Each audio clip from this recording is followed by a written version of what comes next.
आज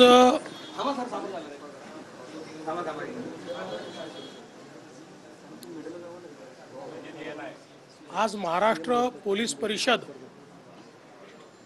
पार पडलेली आहे।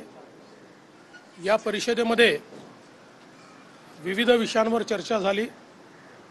विशेषतः जे 3 नवीन कायदे देशामध्ये तयार झालेले आहेत त्या कायद्यांचं महाराष्ट्रातलं इम्प्लिमेंटेशन या संदर्भातलं एक सादरीकरण झालं। महाराष्ट्राने जो रोबस्ट महासायबर प्लॅटफॉर्म तयार केलेला आहे सायबर गुन्हे रोखण्याकरता त्या संदर्भातलं सादरीकरण झालं।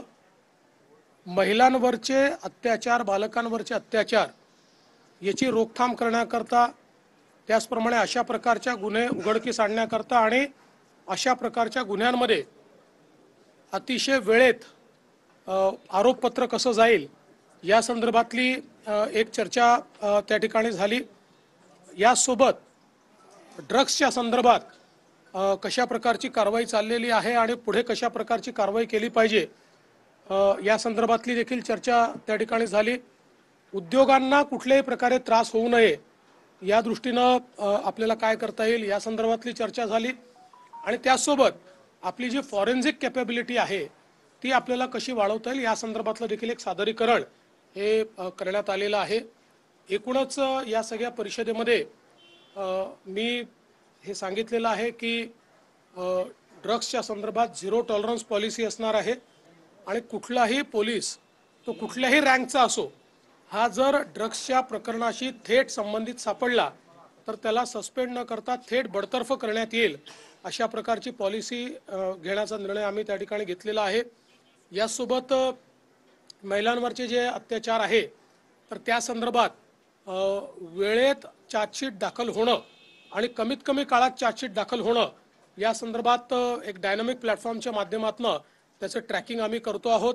आणि यासोबत विशेषतः नवीन कायद्याने लोकांची जी काही जप्त झालेली संपत्ती असते, एखाद्या क्राईममध्ये सापडलेली संपत्ती असते, ही संपत्ती परत करता येईल अशा प्रकारचे आता तरतुदी तयार केल्या आहेत। तर त्या तरतुदीच्या अनुरूप देखील काम करून पुढच्या 6 महिन्यामध्ये पोलीस स्टेशन्स रिकामे झाले पाहिजेत। म्हणजे जो मुद्देमाल आहे तो मुद्देमाल लोकांना परत गेला पाहिजे याही दृष्टीने आदेश दिलेले आहेत। शक्ती कायद्यासंदर्भात आपल्या काळामध्ये काही मागणी होती कारण की गेल्या काही दिवशी काही मी या संदर्भात कालच बोललेलो आहे की केंद्र सरकारने जो नवीन कायदा केलेला आहे त्यात शक्ती कायद्यातल्या अनेक गोष्टी अंतर्भूत केलेल्या आहेत। त्यामुळे आपल्याला पुन्हा रिव्ह्यू त्याचा घ्यावा लागेल आणि काय झालं नाही आहे त्या संदर्भातला कायदा तयार करावा लागेल। आरोपपत्र दाखल करण्यात आलेलं आहे संतोष देशमुख प्रकरणामध्ये। संतोष देशमुख प्रकरणात आरोपपत्र दाखल करण्यात आले, लवकरात लवकर काम झालेलं आहे आणि न्यायालयासमोर आता केस उभी राहणार आहे। कशा प्रकारे फक्त वाल्मिक कराड यांना मुख्य आरोपी त्यामध्ये ठेवलेले बघा, पोलिसांनी अतिशय प्रोफेशनल तपास केलेला आहे आणि नवीन कायद्याचा अवलंब करून योग्य वेळेमध्ये आणि संपूर्ण पुराव्यासहित आरोपपत्र दाखल केलेलं आहे। आता आम्ही कोर्टालाही विनंती करणार आहोत की ही केस त्यांनी फास्ट ट्रॅकवर चालवावी। उज्ज्वल निकम साहेबांची आपण नियुक्ती केलेली आहे आणि मला विश्वास आहे की जे आरोपी आहेत त्यांना कठोरतम शिक्षा या ठिकाणी कोर्ट देईल। Thank you sir.